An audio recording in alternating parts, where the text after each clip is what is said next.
Mariana Sanz de Santamaría, educadora, activista, abogada, se dio cuenta de que la palabra poderosa tiene muchos significados y la capacidad para educar en libertad es el camino para desarmar nuestros miedos. Ella es nuestra arquetipa de hoy.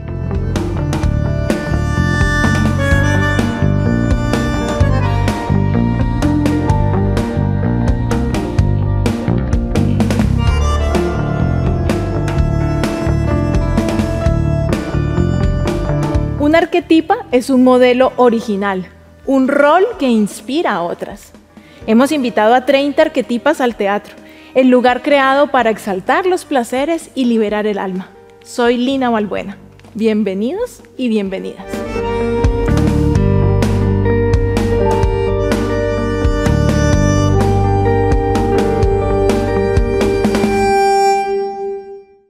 Mariana Sanz de Santamaría. Ah, ese nombre suena. Es muy largo, es muy largo, sí, engorroso. Pero muy elegante, me gusta, sí, como sí, con sí. personalidad. Sí, sí. Mariana, gracias por estar aquí con nosotros en Arquetipas. Gracias por quitarte los zapatos. En este frío. Sí, en frío. Lo hacemos realmente porque la idea es que vamos a pisar un terreno sagrado que es nuestra alma y pues no podemos entrar con los zapatos, ¿no?, polvorientos o sucios. Toda la razón, absolutamente. Bueno, ¿quién es Mariana Sanz? Sanz, porque se confunde, ¿no te pasa? ¿Se confunde con el apellido Sanz? Muchísimo. Ajá. Se confunde con el apellido Sáenz, se confunde con el apellido Sánchez, con, con un montón de otros apellidos, Sí. que si es Sanz de Santa María o Sanz, o, en fin, siempre Sí. es una complicación, pero son 3 palabras, un apellido.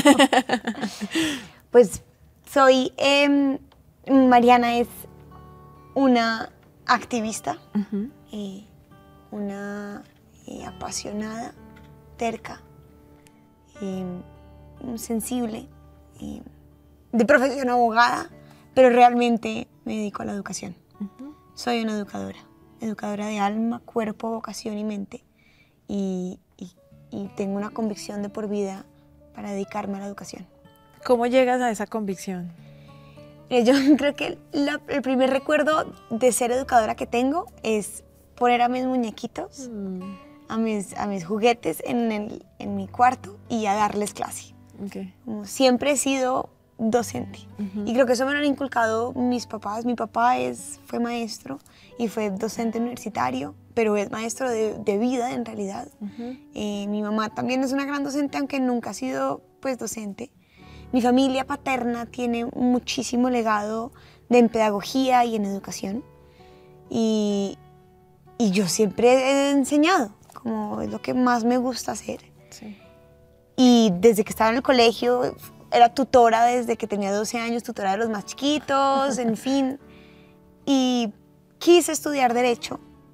En realidad quería estudiar arte, después comunicación, después otra vez arte, después terminé en Derecho porque me apasionaba muchísimo la idea de que todos y todas tuviéramos las mismas oportunidades y los mismos derechos. Como esa idea súper romántica y bella pues del derecho me apasionó un montón y empecé a estudiar Derecho, pero supe desde semestre 1 pues que mi verdadera vocación era la educación. Sí.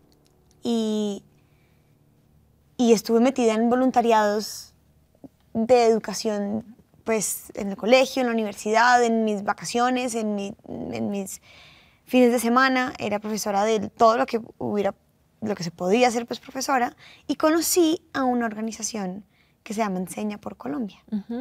Y Enseña por Colombia lo que hace es que tiene la visión de que un día todos los niños y niñas de Colombia tengan educación de calidad. Y para eso pues hay que hacer un cambio sistémico. Y para poder hacer un cambio sistémico pues hay que construir toda una generación que conozca y entienda cómo funciona el sistema educativo, cuáles son sus falencias, cuáles son sus retos, para que podamos trabajar en la educación. Y para eso, pues la forma más fiel y honesta de hacerlo es siendo profes, Claro. en el aula de clase, en los colegios del país. Entonces, conocí esta organización y cuando me gradué de Derecho, apliqué para ser profesora con Enseña por Colombia. Y tu perfil, según tu perfil y lo que tú puedes hacer y lo que tú puedes enseñar, te envían a donde te necesitan. donde pues Ok. necesitan tu perfil. Ujú. Y la verdad es que no te necesitan, sino que tú los necesitas a ellos y a ellas para entender un montón de cosas que a veces el privilegio no te deja ver. Ujú. Y así fue como entré a Enseña por Colombia, justo después de graduarme de abogada, y me fui a ser profe 2 años al pueblo de Barú, que es en la isla de Barú, al sur de Cartagena. Y pues ahí reiteré y reforcé y firmé mi convicción por la educación. Pero tú dices como que los privilegios no nos dejan, ¿cierto? Entender en qué momento tú entendiste. Y tú dices como, oh, espérate, yo soy privilegiada, pero hay otros que no. Y en qué momento dices, no, yo voy a por ellos. Yo creo que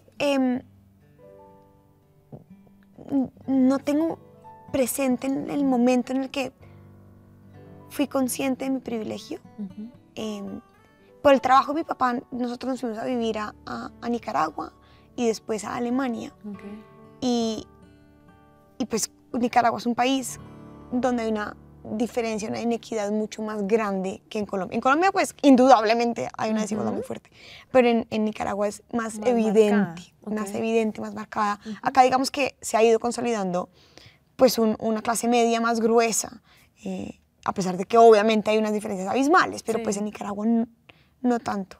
Y lo veía muy, muy cerca y llegué a Nicaragua para darme muy fuertemente cuenta, uy, hay algo que se llama desigualdad. Y yo no era tan, y era chiquita, pues tenía 8 años. Y eso empezó a calar mucho en mí y a molestarme mucho desde muy chiquita. Y después fuimos a vivir en Nicaragua, pues, Alemania, perdón. Y en Alemania ya vi, acá hay mucha más equidad, acá no se ve tanto la pobreza, ¿por qué pasa esto? Y pues claro, volví a Colombia cada tanto tiempo y cuando viajas y cuando te vas del país, sobre todo siendo tan chiquita, pues gran parte de tu identidad se define porque no eres del lugar en donde estás. Okay. Y eso forja una cosa muy fuerte con tu nacionalidad. Okay. Entonces, para mí, haber llegado a Nicaragua, después a Alemania, siendo tan chiquita, pero no siendo de ahí, pues mi identidad se definía porque yo era colombiana. Okay. Y construí una idea así como idealizada de Colombia. Okay. Y cuando ya nos devolvimos a vivir acá, me empecé a dar cuenta, ya tenía unos 12 años, Sí.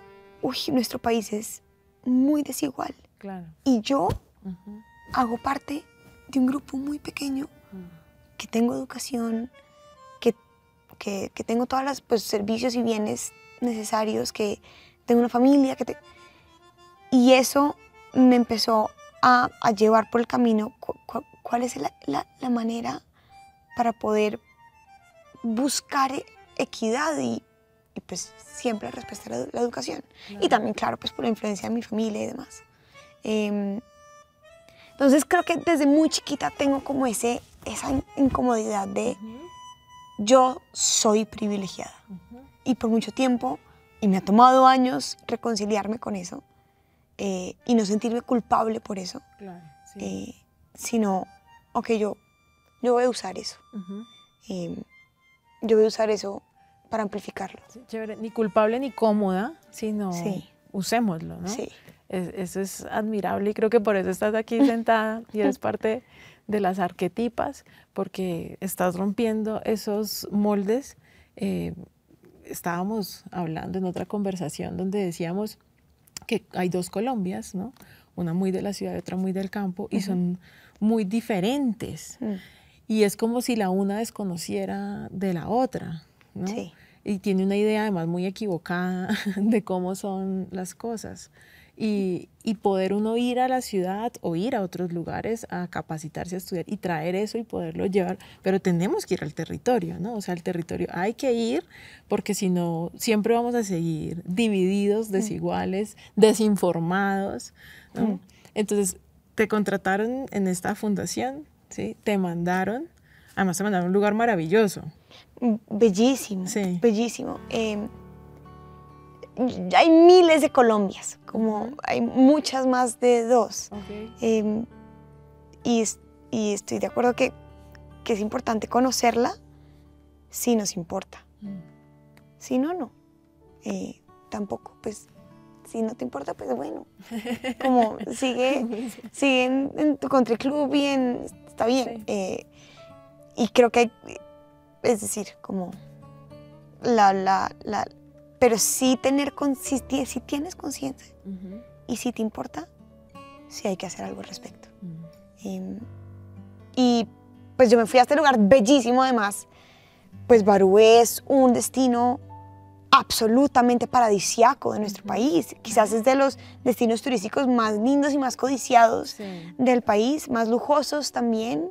Hay un montón de hoteles y de casas y de condominios muy bellas, pero ahí se ve muy marcadamente la violenta desigualdad. Claro, Como, se evidencia, ¿no? Pero muy cerquita, que en todo el país está, pero hay ciertos lugares en donde se ve muy cerquita. Y tú, como Mariana, cuando llegas a Barú, ¿qué ves? pues lo primero que para mí fue muy diciente fue que llega esta blanca, privilegiada, a una comunidad. Pues tú pasas Pasacaballos, pasas el puente Pasacaballos, y hay 3 comunidades: Ararcas, Santana y al final Barú. Y antes, hace unos años, no había carretera para llegar a Barú, entonces tenías que pasar por Playetas, que es más o menos unos 2 kilómetros de mar, pues entre arena y mar, y es complejo pasar por ahí. ¿Pasas cómo? ¿Caminando? Con un carro. Ok. Un carro pues nativo, Ok. que son unos carros que yo no sé cómo han logrado pues para pasar por ahí, en fin, se atollan obviamente. Y llegas a un pueblo que no tiene acueducto, como un porcentaje vergonzoso en nuestro país que no tiene acueducto, no tiene alcantarillado, que en ese momento no tenía pavimento. Ahora el pavimento tampoco es sinónimo de bienestar, pues sí. ni de muchas veces el pavimento trae lo contrario. Sí. Un pueblo pues diferente, es diferente. Y llega hasta foránea. Y yo creí desde que tenía 14, 15 años, para mis cumpleaños, yo le pedí a mis amigos que me regalaran cosas para donar, sobre todo útiles escolares. Se lo llevaba haciendo muchísimo tiempo, entonces para mi cumpleaños, antes de irme a ser profe, pedí lo mismo y recibí muchísimos libros y materiales. Entonces, primera idea errónea, yo creer que sabía que necesitaba una comunidad.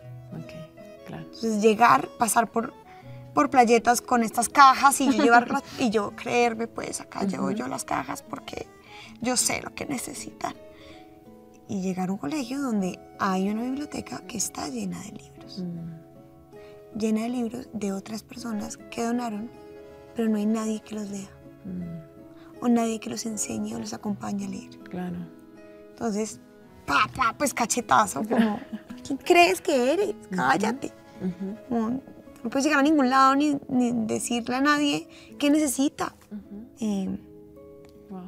Entonces, eso fue como el primer lección, y a partir de ahí todo lo demás, como cállate y escucha, cállate y trata de entender.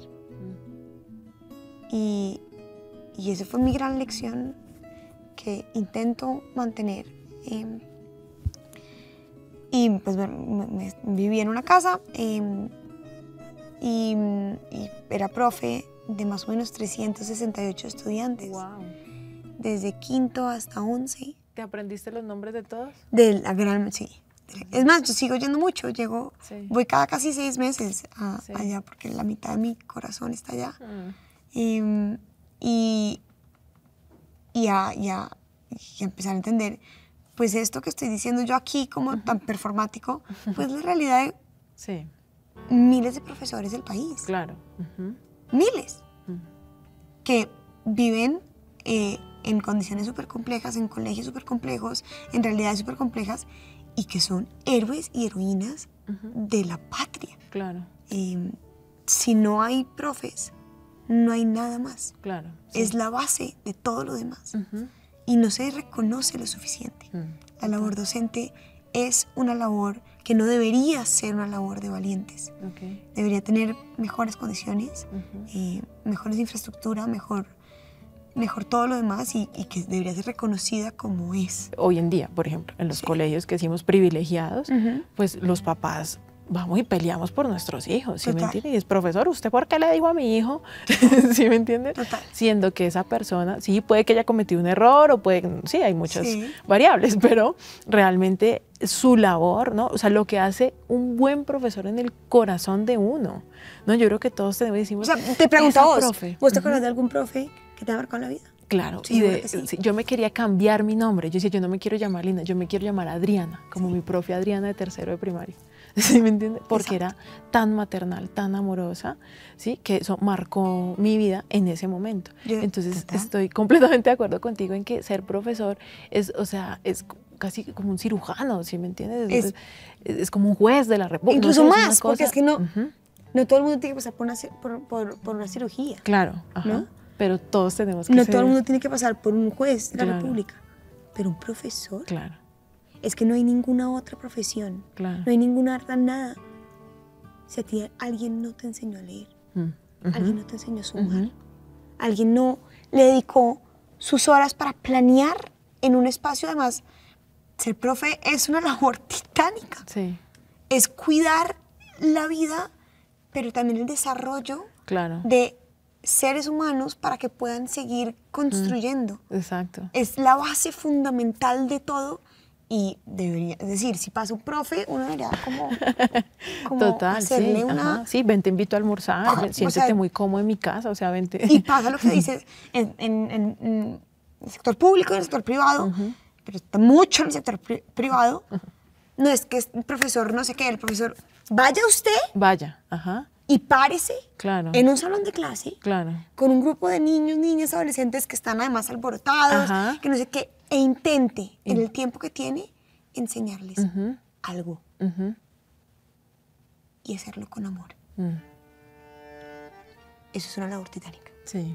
En el sistema además que está mal pensado, que bueno, todo lo que digas. Ahora hazlo en lugares como donde no tienes agua, donde tienes salones de 60 estudiantes. Sí.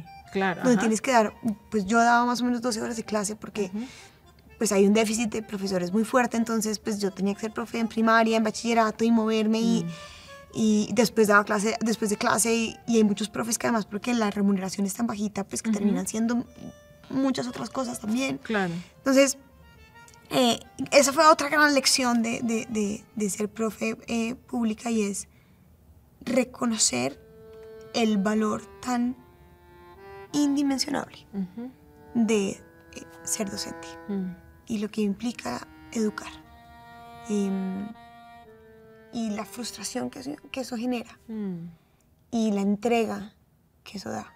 Y yo creo que yo conocí y yo entendí qué es el amor ahí. Y ese amor espero nunca perderlo. ¿Y qué es el amor? El amor es sentir la incuestionable convicción de entregarlo todo sin esperar nada a cambio. Y sentir eso por niños y niñas y adolescentes que no son míos, pues que son extraños. Y decir, yo estoy convencida que cada uno y cada una de ellas son valiosos. Y voy a dar todo de mí para potencializarlo y para que sepan que por lo menos yo creo en ellos. Y espero nunca en la vida trabajar en algo que no me genere ese amor. ¿Te has sentido en algún momento la rarita? ¿O has sido la rarita? ¿No? O la tía que dice, ay, esa muchacha es que es activista. ¿Sí? O ese tipo de cosas.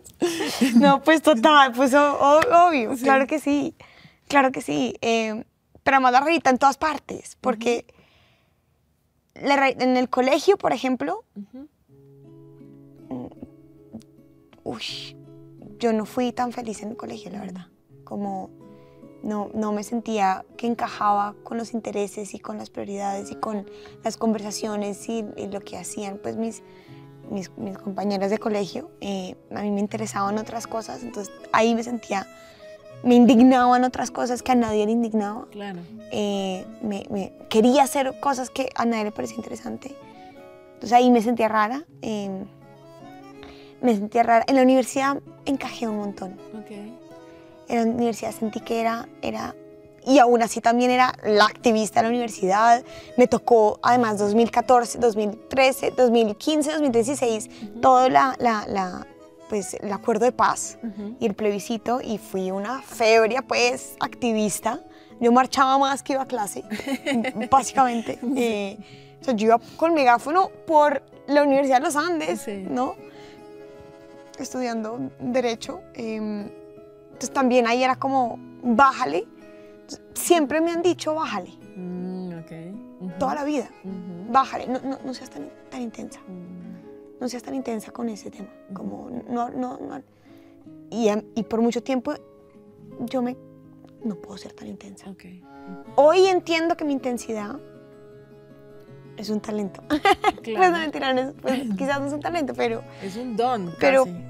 Pero pues eso me ha permitido vivir muy intensamente, pero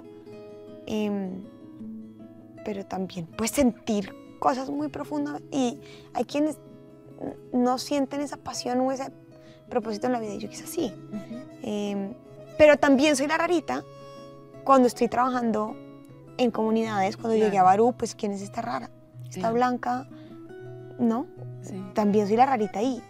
Entonces eso me ha ido permitiendo como conocer muchos mundos y ser un poquito de todos los mundos, porque sí soy privilegiada, pero sí soy también una activista, pero sí soy también una trabajadora comunitaria, pero sí soy también una educadora, y puedo ser todas esas cosas como simultáneamente, y navegar y habitar esa simultaneidad y también incoherencia a veces. Sí. Porque hay quienes me han dicho cosas como, pues sí, yo voy al country club, sí, voy al country club de Bogotá, el lugar más elitista, más pues excluyente, sí, voy allá y nado allá. Y eso no significa que no pueda también trabajar por la justicia social. Okay. Y eso no significa que no pueda trabajar por los derechos sexuales y reproductivos, que terminó siendo pues mi gran pasión. Claro, porque ahí también como todo ese discurso de quien no le interesa y tampoco quiere construir lo que critica, entonces dice, ay no, pero véala, ya en el club, y después sí, qué pobrecita la gente, al fin qué, ¿no? Al fin qué, y es que no es excluyente. No, y es que eso es lo que yo te digo, que debemos unirnos, ¿sí? Debemos crear esos puentes entre las diferentes Colombias que somos, porque si no, siempre vamos a ser como islas aparte, como cuadritos aparte, y nunca nos vamos a comunicar. Bueno, entonces llegaste allá a Barú, ¿no? Con todos los cuadernos, todo esto, y dijiste, ¿extrañabas tu baño, por ejemplo? No, pues claro. ¿Yo por qué pues estoy claro, por acá? ¿Sí? Pues obvio que sí, pues claro que sí, pues toda la vida teniendo una cama cómoda, teniendo acueducto, teniendo, pues claro que lo extraño, pero fue muy importante. ¿De dónde sacabas la fuerza para decir, no, yo tengo que estar acá? ¿Qué sucedía? No, yo creo que eso nunca lo dudé. Pues me daba mucho más duro como los casos y el contexto y las dificultades siendo profe con mis estudiantes y sintiéndome muy frustrada de no poder hacer más, de no poder enseñar mejor, de no poder manejar mejor la clase, pues había muchas clases que eran un gran fiasco, pues de que yo llegaba y nadie me paraba bolas, calles se tiraban papelitos, pero muchas, fue un gran fiasco, pues como yo salía y no hice nada. Y eso me parecía mucho más doloroso, mucho más complejo que vivir sin agua, y pues uno se acostumbra a eso. Y si una cosa fue que me corté el pelo aquí y me fui con el pelo muy cortico, pues porque o es un totumazo para lavarte el pelo o 7 totumazos. Por practicidad, entonces, claro. Pero pues pucha, es la realidad de un montón. Para mí eso era temporal. Pero es la realidad de muchísimas personas. Y lo que de verdad me me atravesó fue empezar a ver, tú sabes en Bogotá, o en Bogotá o en la ciudad o en donde sea, pues que en Colombia hay embarazo adolescente. Tú sabes que hay violencia de género, tú sabes que hay violencia sexual. Eso lo sabemos. Lo dicen en las redes, lo dicen en los medios de comunicación. Estudiando Derecho también hablamos sobre la importancia del aborto, de los derechos sexuales y reproductivos, pero una cosa muy distinta es tú saberlo racionalmente y académicamente quizás, desde un lugar donde nunca has entendido eso que implica. Y otra cosa muy distinta es tú ser profe y ver a tus estudiantes una tras otra quedar en embarazo. Y dimensionar lo que eso implica. Ahora, frente a esto hay que tener mucho cuidado también, porque el discurso de que el embarazo adolescente es una reproducción de pobreza puede ser también desde una mirada colonialista y blanca. Sí, ajá. ¿Quién soy yo para decir que una niña embarazada está mal? Si es algo que ella quiere, si es algo que hace parte de su cultura y en fin. Y eso también empezó a cuestionar un montón como quién soy yo para decir lo que debería pasar acá y no. Y lo que empecé a darme cuenta, pues primero como ver a mis estudiantes una tras otra quedar en embarazo y darme cuenta esto. Algunas quieren, algunas esa es parte de su vida y eso tengo que yo entenderlo y no creer que yo soy la dueña pues de cómo deberían ser las cosas, pero hay muchas otras que es porque de esto no se habla y porque siempre ha sido así, entonces vamos a seguir y mantenerlo así. Y que una vez tienen la información, lo más importante no es que no queden en embarazo o que puedan reconocer la violencia, sino que puedan decidir. Y esa se convirtió en mi obsesión. Poder ser yo una fuente y una herramienta para que todas puedan decidir. Libre, autónoma e informadamente sobre su vida, su sexualidad y su cuerpo. Y eso lo da la educación sexual. Porque tú naces con un cuerpo sexuado. Claro. Nosotros nacemos con un cuerpo. Sí. Pero nadie nos habla del cuerpo. O sea, nadie nos habla del cuerpo. Aprendemos a matemáticas, inglés, a sociales. ¿Y quién nos habla del cuerpo? Y esto se relaciona también con... Pues yo he tenido una relación con mi cuerpo muy compleja. Vengo de una familia que ha tenido también un montón de temas de salud mental. Desde depresión, de bipolaridad, de alcoholismo, drogadicción, trastornos de ansiedad. Y yo muy chiquita desarrollé un trastorno de la conducta alimentaria muy complejo, muy complejo. Entonces, gran parte de mi intensidad y de mi pasión también tiene su otro lado y es, pues tengo lugares muy oscuros y una mente que me lleva a lugares muy oscuros. Y yo estuve hospitalizada 2 años de mi vida hospitalizada con anorexia muy difícil. Entonces yo he transitado pues, temas de salud mental que en últimas también son temas de desconexión con el cuerpo. Porque nadie nos habló del cuerpo. Nadie nos enseñó a vivir un cuerpo, a gozar nuestro cuerpo, a disfrutar nuestro cuerpo, a amar nuestro cuerpo. Y eso es en parte también la sexualidad y el ejercicio de derechos. En últimas, el ejercicio de autonomía, de soberanía, de liderazgo. Está relacionado con lo único que tenemos en la vida, es el cuerpo. No tenemos nada más, todo se va. Entonces, al ver el embarazo adolescente y al conocer también la pobreza menstrual, por ejemplo, que mis estudiantes no llegaban al colegio cuando tenían la menstruación y de eso nadie hablaba. No, es que no van al colegio porque tienen la menstruación. Esto es una brecha de género clarísima. Claro, Pues, o sea, claro. ¿no? Ajá. Los hombres no faltan faltan, nunca. las mujeres sí. Claro, cada mes faltas 8 días. 8 días, 5, 6, 7 días. Ujú. Y de esto, ok, no se habla. ¿Y por qué no iban? Por muchas razones. Digamos que la pobreza menstrual es en gran parte desconocimiento. Ujú. Hay muchos mitos y tabús alrededor de la menstruación. Entonces, si yo tengo una menstruación, estoy sucia. Ujú. Tengo inseguridades de lo peor que me puede pasar es que me manche.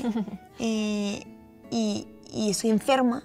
Y puedo hacer que se sequen las plantas o que se pongan bobos los gallos. Esas creencias siguen estando muy, muy vivas en muchas partes del país. Pues eso termina afectando también, pues descolarizando un montón Claro. porque no se habla. Ujú. Es empezar, no, una embarazada, nadie está hablando de esto. No va al colegio porque tiene menstruación, nadie está hablando de esto. No, que, por ejemplo, después de cada clase hay que limpiar el salón Ujú.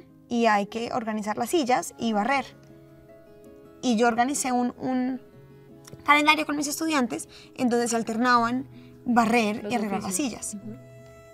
La tragedia y el drama cuando le puse a los hombres a barrer. No, señor, eso es de mujer. Mm. Y yo, papá, como, wow. Esto yo no había, sí, claro, había entendido, claro, la Claro. mujer es la que limpia, Ujú. sí, no sé, pero lo estaba viendo, Mm. lo estaba viendo. No, tú también puedes barrer. No, yo no voy a barrer, que lo barra. Wow. De esto hay que hablar. Y nadie está hablando de eso, nadie lo cuestiona. Ujú. Entonces los otros profes me decían, no, pon a los hombres a arreglar las sillas y las mujeres, yo, no, ¿cómo así? O en el patio, los hombres usan todo el patio Ujú. y juegan fútbol y las mujeres son en las esquinas del patio y no pueden usar el patio durante el recreo, no se pueden recrear igual porque el patio es de los hombres. Mm. Y si yo llegaba a cambiarlo, ¡no! Y yo, uy, ok, nadie está hablando de esto. Y no, por allá que no sé quién violó a no sé quiéncita. Y yo no sé qué, y no, eso sí, eso pasa. Y un estudiante, pues fue muy fuerte, una estudiante mía de de cuarto de primaria. Y era la más juiciosa. Y un día no se quería sentar. No se quería sentar y yo le decía, ¿por qué no te quieres sentar? Es que me duele mucho. Y esa niña había sido violada ese fin de semana. Y como profes no sabían muy bien qué es lo que tenían que hacer. Y menos en un lugar donde no hay institucionalidad. Claro. Pero esto tiene una cosa más profunda y es esto, o sea, la cultura de la violación y la cultura de la violencia es algo que se enseña y de lo que no se habla. Entonces empecé a darme cuenta, acá nos están hablando de un montón de cosas. Y yo no sé si soy yo quien deba empezar a hablarlo, pero lo voy a hacer. Voy a empezar a hablar de esto. Y yo a obsesionarme con los derechos sexuales y reproductivos, y con la sexualidad, y con hablar de esto. Porque además yo decía, ¿yo qué hago enseñando inglés? Claro. Pues como yo soy profesora de inglés, de sociales, de educación física, de economía, pero no, yo estoy enseñando inglés, pero mis estudiantes están condenadas a no poder decidir sobre sus cuerpos y por tanto a no poder salir de la pobreza y por tanto a vivir en violencia. No, yo no tiene sentido enseñar inglés. Entonces empecé a invitarlas a un espacio extracurricular para hablar de lo que nadie habla. Y al principio en el colegio no hizo parte como todos los colegios en Colombia del 93 tienen que tener un proyecto de educación sexual. Es ley, es obligatorio. Y la ley dice que tiene que ser desde preescolar hasta el último grado. Otra cosa es que se cumpla. En Colombia el 70% de los colegios no han formado a sus docentes en derechos sexuales y reproductivos. Entonces, esa es una asignatura pendiente en todo el país. Pero además también porque se ha entendido que la educación sexual es cuidado, se embaraza. Claro, ajá. Esa es la educación sexual. Sí. Aquí no me vaya a llegar embarazada. Acá no voy a llegar embarazada y aquí vamos a hablar únicamente de cómo usar el condón. Cuando la educación sexual es básicamente la educación para vivir. la educación para amar, la educación para habitar un cuerpo, que es quizás lo más básico posible. En últimas, vale huevo si sabes inglés o no, pero qué importante que puedas tomar decisiones sobre tu cuerpo. Claro. Vale huevo si sabes hacer álgebra o te sabes la tabla periódica o no, pero qué importante que puedas saber que tu menstruación no es sucia. Vale huevo que sepas cómo es la geografía pero qué importante que sepas que las emociones hacen parte de tu ser y cómo regularlas y cómo reconocerlas. Y la educación sexual es todo eso. Es autoestima, es identidad, es comprensión de cómo va cambiando mi cuerpo, es saber qué significa la menstruación, es saber qué significa la espermaquia, qué pasa si tengo una erección, qué hago con el deseo, cómo me relaciono con otra persona, qué pasa si me gusta a alguien, cómo comunico, qué es el consentimiento, cómo decir que sí, cómo decir que no, cuáles son los métodos anticonceptivos, qué efectos secundarios tienen, cómo planear mi vida y eso cómo puede determinar mi vida. Claro. ¿Qué significa la violencia y cómo se ve? La violencia silenciosa, la invisible, y la violencia evidente. ¿Qué hacer cuando estoy frente a un caso de violencia? ¿Cómo vivir, amar y abrazar la diversidad? ¿Qué pasa si me gusta otra mujer? ¿Y si me gusta un hombre? ¿Cómo manejo yo eso? En fin, es... Sí, abarca muchísimas cosas. Mucho. Es mucho más que cuidado que das en el embarazo. Pero es bellísimo además. Claro. Y es derechos humanos. Entonces te empezaste a llevar a tus estudiantes como a otros espacios. ¿Y qué sucedió ahí?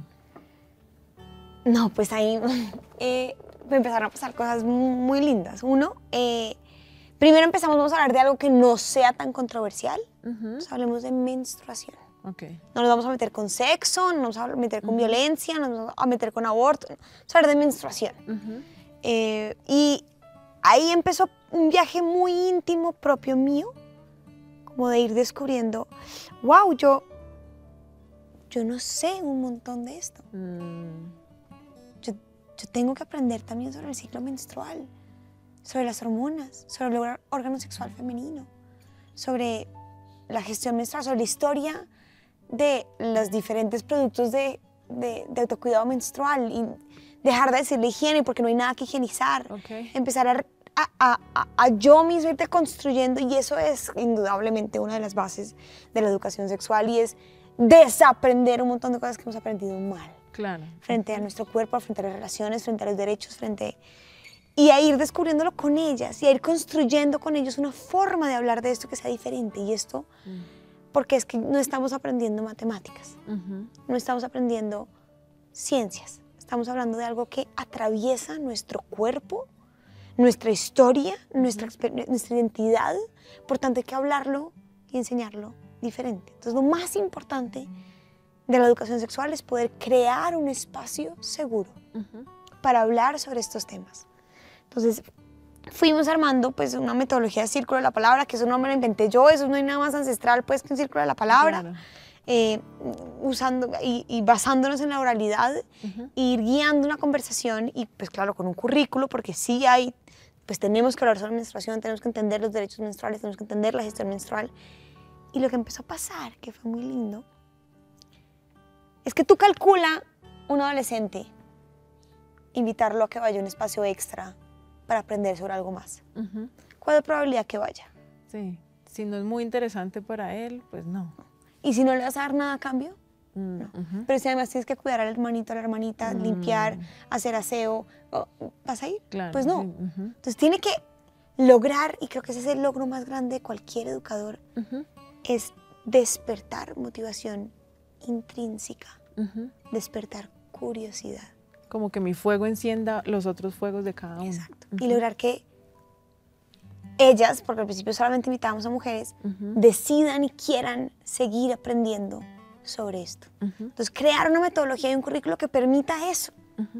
Y eso empezó a pasar. Y quizás un punto de quiebre en mi vida fue cuando, después de varias sesiones hablando sobre menstruación, porque me empecé a dar cuenta, esto no puede ser solo una sesión sobre menstruación. Claro. Tenemos que seguir indagando. Llegaron una vez, una noche, un jueves, un viernes, que además están de fiesta y están en otra cosa, deciden ir a la casa de la seño, porque así se le dice en la costa a las profes. 3, 4 de ellas me tocaron la puerta, seño, es que ¿cuándo va a ser el próximo encuentro? Y para mí ahí cambió mi vida. Ahí dije, yo logré despertar motivación intrínseca para ellas querer aprender sobre ellas mismas y sobre su cuerpo. Y entonces empezamos a hablar sobre otras cosas, sobre sexo, sobre anticonceptivos, sobre relaciones, sobre familia, sobre identidad, sobre autoestima, sobre todos estos temas. Y ellas después me decían, señor, es que ya invitamos a las de Isla Grande el próximo fin de semana porque ellas también quieren ser poderosas. Y ellas se autoproclamaron y autotitularon las baruleras poderosas. Yo te quiero hacer una pregunta antes de pasar a otras y es, no sé, a mí me pasa cuando estoy corriendo, que me encanta correr, y si hay una montaña, yo no miro, ¿no? Como que solamente miro el paso que sigue, porque donde yo haga así y me doy cuenta de todo lo que falta, entonces me ahogo, no, como que no puedo. ¿Cómo haces tú cuando de pronto dices, uy, ya logré esto con esta comunidad, ya logré esto con estas 5 y levantas la mirada? No. Uy, me agobia, sí, me agobia un montón. Porque hay una sensación de insuficiencia, como es tan grande el reto que a veces digo, ¿yo quién me creí? ¿Yo quién creo que soy para enfrentar esto? Y hay días que me siento muy, muy frustrada, muy triste. Y donde veo todo lo que he hecho, esto no lo he hecho bien, ¿por qué no he hecho más? Y eso es, y pues también pues, con temas de ansiedad y con depresión, eso me puede ahogar un montón y he tenido momentos y lugares muy oscuros. Y creo que la única forma de salir de ahí es un día a la vez. Una batallita a la vez. Porque no hay otra forma. No hay otra forma. Y después de pronto mirar atrás y dije, uy, ok, sí, hemos hecho algo. Y resignificar qué significa algo, qué significa impacto, qué significa... Sí. Mira que yo ya he tenido a otras mujeres aquí, otras arquetipas sentadas frente a mí, ¿no? Escuchando su historia y de pronto nos doblan la edad, o casi. Yo toda dándomelas de joven, pero casi. Y creo que ellas también pasaron por esos momentos, ¿sí? Pero continuaron, ¿no? Y hoy sí que pueden mirar hacia atrás y ver no solamente los recorridos, sino la cantidad de personas, ¿no? Que lograron transformar desde sus pequeñas acciones. Entonces desde ahí pues solo decirte que te admiro un montón y que te animo a que sigas, porque no vamos a ver de pronto los resultados que quisiéramos, pero sí que estamos haciendo. Y me causó curiosidad al principio cuando estabas hablando y decías, es que eso que hay aquí, ¿no? Y no te señalabas aquí, uno no se señala aquí, uno se señala porque es de las entrañas, ¿no? Es del centro y no hay forma de traicionar eso cuando eso está ardiendo ahí. Entonces, y en últimas también, pues qué lindo tenerlo. Exacto. Aunque a veces también me juegue la contraria, pero, exacto. Pero qué lindo tenerlo. No, de verdad que lo estás haciendo, mujer, y continúa. Vamos, no lo he hecho sola. No lo he hecho sola. He podido hacerlo porque tengo una familia, porque tengo un grupo de gente que cree en mí, que ha trabajado conmigo, que no se ve, pero que está. Esto nada lo he hecho sola. ¿Cuál es tu palabra favorita? O una palabra que te guste mucho. Ecuanimidad. Ok. Ecuanimidad. Sí. Explícamela porque sé que tienen que ser respuestas cortas, pero explícame. Como lograr balancear pasiones o justicia de alguna manera también, ser ecuánime. Me parece que además suena bonito. Ecuanimidad. Ecuanimidad. Ujú. Como la reciprocidad también Ajá. me parece muy lindo. Sí. Como cuando me gusta alguien Ujú. y ese alguien también yo le gusto. O cuando admiro a alguien y esa persona me admira. Ujú. Bellísima la reciprocidad. Sí. Una palabra que no te guste o que odies.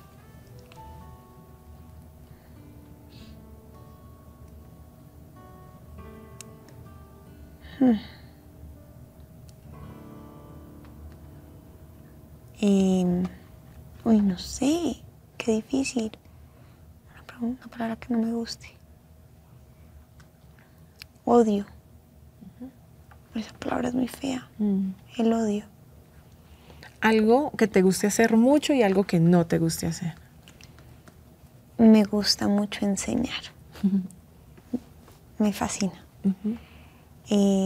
No me gusta usar Excel. Y me toca mucho hacer presupuestos. Uy, Y se pierden las cosas, ¿no? Se pierden las casillitas y hay alguien que las encuentra, pero no, yo nunca sé dónde está. Excel sí, no me gusta. ¿Qué sonido es tu favorito? Me fascina. Hay dos sonidos que me fascinan mucho. El de pisar las hojas secas. Y me fascina el sonido del cambio de cambios en la bicicleta. Ok. Un sonido que no te guste. La pólvora. Lo odio. Odio el sonido de la pólvora. ¿Cuál es tu palabrota o grosería favorita? ¡Hijueputa! Sí. Y la digo mucho. Soy muy mal hablada, la verdad. Soy muy mal hablada y hace parte también como que mi histrionismo. Pues soy súper también histriónica. Y creo que las palabras, las groserías, pues dan una fuerza en ciertos momentos que ninguna otra palabra puede darlo. Okay. Creo que a veces eso hace que pierda seriedad, pero es autenticidad. Pues sí. Ajá. ¿Qué profesión, además de la que tienes, te gustaría ejercer? Arte. Me gusta mucho el arte. ¿Qué profesión tú dices, esta sí jamás podría? Como ingeniería mecánica. Sí. Mi hermano es ingeniero mecánico. Ok. Y es un genio y lo admiro profundamente. Ajá. Y creo que es importantísimo para muchas cosas. Trabaja Claro. más en eficiencia energética.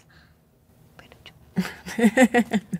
Si te digo que por un tiempo te voy a quitar tus sentidos y solo te voy a dejar uno, ¿cuál escogerías? Ver. Okay. ¿Tu color favorito? Rojo. ¿Tu miedo más grande? Fracasar. ¿Te sientes orgullosa de ti? Uy. No sé, a veces. Si crees en Dios y si crees que hay un cielo y si un día te mueres y te encuentras con Él y te está esperando, ¿qué te gustaría que te dijera? Creo que es una ella. Okay. Creo que es una diosa. Me diría, creo que me preguntaría, ¿te lo gozaste? ¿Cuál quieres que sea tu legado? Lo que se diga de ti en muchos años, cuando ya no estés en este planeta. Mariana educó. Sí. Eso. Qué bonito, Mariana. Muchas gracias de verdad por estar aquí, por hacer parte de Arquetipas, y de parte de la producción te tenemos un regalito. ¡Ay, qué lindo! Para calentar los piecitos. ¡Ay! ¡Qué rico! Delicioso y divino.